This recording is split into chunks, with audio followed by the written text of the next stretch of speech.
नमस्कार दोस्तों, study path में आप लोगों का स्वागत है। मैं हूं विशाल तिवारी और आज हम हिंदी के चैप्टर में डिस्कस करेंगे शब्द रूप।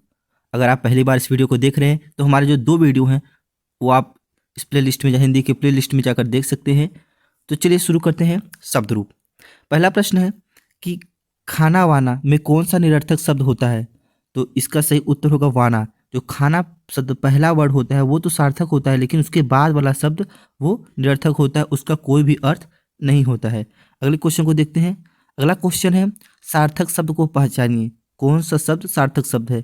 वीणा, वाना, दाना या वाय? तो इसका जो सही उत्तर है वो है दाना। नेक्स्ट क्वेश्चन को देखते हैं।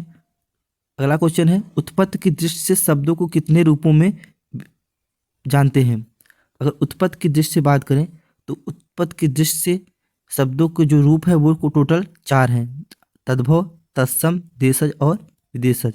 ये टोटल 4 शब्द हैं जो कि उत्पत्ति की दृष्टि से ये माने गए हैं। मुख्य रूप से 4: तद्भव, तत्सम, देशज और विदेशज। किसी भाषा के मूल शब्द को क्या कहते हैं? किसी भी भाषा के मूल शब्द को हम क्या कहते हैं? तो उसका जो सही उत्तर है वो है तत्सम। तत्सम जो होता है वो संस्कृत से बनता है, क्योंकि ये संस्कृत के ही शब्द होते हैं जिनको हम तत्सम बोलते हैं, और इसके जो बिगड़े हुए रूप होते हैं उसको हम बाद में तद्भव बोलते हैं, और उसका प्रयोग हम लोग हिंदी में करते हैं। तो इसका जो सही उत्तर होगा वो होगा तत्सम। अगला प्रश्न देख लेते हैं। तत्सम शब्द का चयन कीजिए, अर्थात संस्कृत शब्द का चयन कीजिए। तो घर, घी, घड़ा और घोटक। तो इन चारों में जो घर, घी और घड़ा है ये हिंदी शब्द है और ये तद्भव शब्द है, न कि तत्सम शब्द। इसलिए इसका जो सही उत्तर होगा वो है घोटक। और घोटक को हम क्या बोलते हैं? घोटक को हम घोड़ा बोलते हैं। चलिए अगला क्वेश्चन देख लेते हैं। तद्भव शब्द क्या कहलाते हैं? जो संस्कृत से विकृत होकर हिंदी में आए हों उन्हें हम तद्भव बोलते हैं, और जो संस्कृत में ही लिखे जाते हैं उन्हें हम तत्सम कहते हैं। तो तद्भव पूछा था, तो संस्कृत के विकृत रूप को, बिगड़े हुए रूप को हम तद्भव बोलते हैं। नेक्स्ट क्वेश्चन देख लेते हैं। जिन शब्दों की उत्पत्ति के बारे में जानकारी नहीं होती है वे कहाँ से लिए गए हैं? तो उसका अर्थ होगा देशज। जिन शब्दों की उत्पत्ति के बारे में कोई भी जानकारी नहीं होती है उन्हें हम देशज भाषा कहते हैं। नेक्स्ट क्वेश्चन देखते हैं। देशज शब्द कौन सा है? हाथ, कमल, पैर या लोटा? तो इसका जो सही उत्तर होगा वो है लोटा। ये लोटा शब्द किसी भी भाषा से नहीं लिया गया, ये देशज शब्द है। ये आम चाल की जो बोलचाल की भाषा है, वो देहात की या गांव की जो भाषा होती है वहाँ से उत्पत्ति हुई है, लेकिन इसका उत्पत्ति कहाँ से हुआ इसका कोई भी जानकारी नहीं है, इसलिए इनको देशज भाषा कहते हैं। नेक्स्ट क्वेश्चन देख लेते हैं। विदेशी भाषा में हिंदी भाषा में सर्वाधिक किस भाषा से आए हैं? विदेशी भाषा से हिंदी भाषा में सर्वाधिक शब्द किस देश से आए हैं? जो हम लोग हिंदी बोलते हैं उसमें हम लोग पूर्ण रूप से शुद्ध हिंदी नहीं बोलते हैं, उसमें बहुत सारे विदेशों से भाषाओं का समावेश है, इसलिए। और जो हम हिंदी ज़्यादातर बोलते हैं उनमें अगर सबसे ज़्यादा अगर कोई भाषा मिलता है तो वो फारसी है।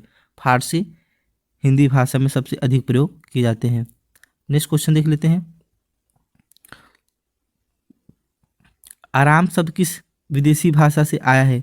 जो आराम शब्द है वो किस देश से आया है या किस देश की लैंग्वेज है? तो उसका आंसर है फारसी। वो फारसी लैंग्वेज है आराम करना। जबकि हिंदी की बात करते हैं तो शुद्ध रूप से आराम को हम विश्राम बोलते हैं। नेक्स्ट क्वेश्चन देखते हैं। रचना के अनुसार शब्द रूप में कितने प्रकार होते हैं? तो उसका उत्तर है 3: रूढ़ शब्द, यौगिक शब्द और योग रूढ़ शब्द। रचना के अनुसार शब्द के कितने प्रकार होते हैं? मुख्य रूप से 3: रूढ़ शब्द, यौगिक और योग रूढ़ शब्द। नेक्स्ट क्वेश्चन देख लेते हैं। रूढ़ शब्द का चयन कीजिए। विशंभर, पाणिग्रहण, लंबोदर या शूल? तो इसका जो सही उत्तर होगा शूल। शूल शब्द को हम रूढ़ शब्द बोलते हैं क्योंकि इसको हम अलग नहीं कर सकते हैं, क्योंकि ये 2 शब्दों से मिलकर नहीं बना है, इसके साथ कोई प्रत्यय या उपसर्ग नहीं लगा है, इसलिए हम इसको क्या बोलते हैं? रूढ़ शब्द बोलते हैं। नेक्स्ट क्वेश्चन देख लेते हैं। अगला क्वेश्चन है महादेव कौन सा शब्द है? महादेव कौन सा शब्द है? यौगिक, योग रूढ़, रूढ़ या तत्सम?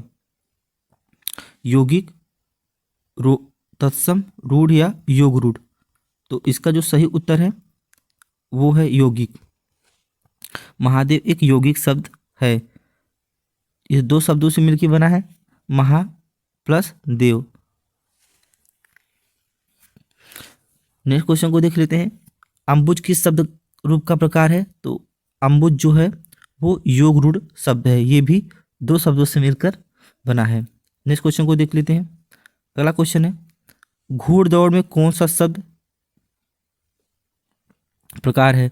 अगर घुड़दौड़ की बात करते तो ये भी दो शब्दों से मिलकर बना है, और वो दो शब्द है घुड़ और दौड़, यानी घोड़ा की दौड़। तो ये भी एक यौगिक है।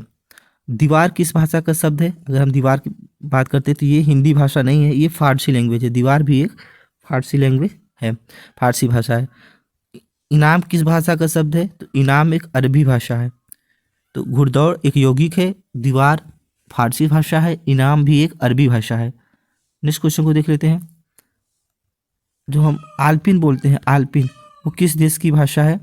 तो आल्पिन जो है वो पुर्तगाली लैंग्वेज है। आल्पिन जो है वो पुर्तगाली है, इसका जो सही उत्तर होगा पुर्तगाली। सुराग किस भाषा का शब्द है? तो सुराग जो है वो एक तुर्की भाषा है। कमीशन किस भाषा का शब्द है? तो कमीशन एक अंग्रेजी भाषा है जिसको हम लोग प्रयोग करते हैं।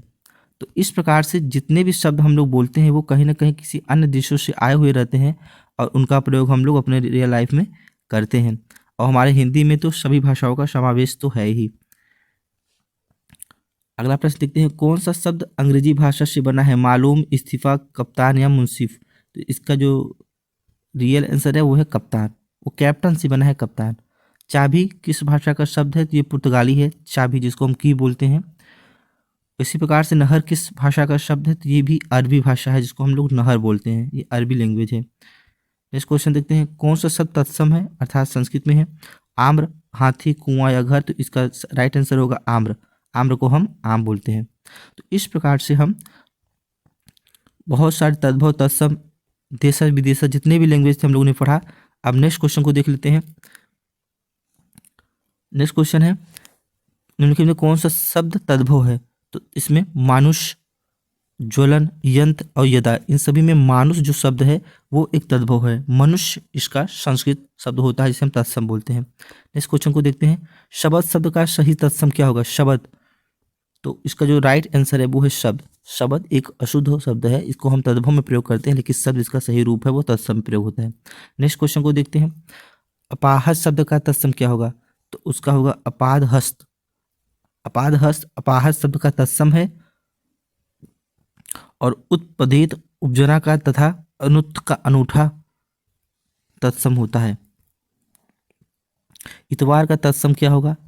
इतवार अर्थात रविवार, तो इसका जो तत्सम होगा वो होगा आदित्यवार। इसका जो तत्सम शब्द है या संस्कृत में शब्द बोलें तो वो होता है आदित्यवार। नेक्स्ट क्वेश्चन को देखते हैं। नेक्स्ट क्वेश्चन है, किसान शब्द क्या है? किसान शब्द की बात करते हैं तो किसान का जो तत्सम शब्द होगा वो होगा कृषक। उसी प्रकार से मोर का तत्सम शब्द क्या होगा? वो है मयूर। नेक्स्ट क्वेश्चन देख लेते हैं, वर्षा का तत्सम किस शब्द को कहा गया? बरखा अगर लिखा है तो उसका जो तत्सम होगा वो है वर्षा। कपड़ा का तत्सम होगा वो करपट। नेक्स्ट क्वेश्चन देखते हैं, संचय, संचय का तत्सम शब्द क्या होगा? तो वो होता है संचय। देशज शब्द कौन से शब्द होते हैं? देशज शब्द वो होते हैं जिनकी उत्पत्ति का पता नहीं होता है कि वो कहाँ से उत्पत्ति उनकी हुई है। तो इस प्रकार से ये चैप्टर यहाँ पर समाप्त होता है। आशा करता हूँ आपको ये जो देशज शब्द, विदेशज शब्द, तद्भव, तत्सम जो टॉपिक है वो समझ में आया होगा। अगर आपको मेरा वीडियो अच्छा लगता है इस चैनल को सब्सक्राइब कर लें, वीडियो को लाइक कर लें और ज़्यादा से ज़्यादा लोगों को शेयर करें ताकि उनको भी इसका लाभ मिल सके। तब तक मिलते हैं नेक्स्ट वीडियो में। जय हिंद, जय भारत।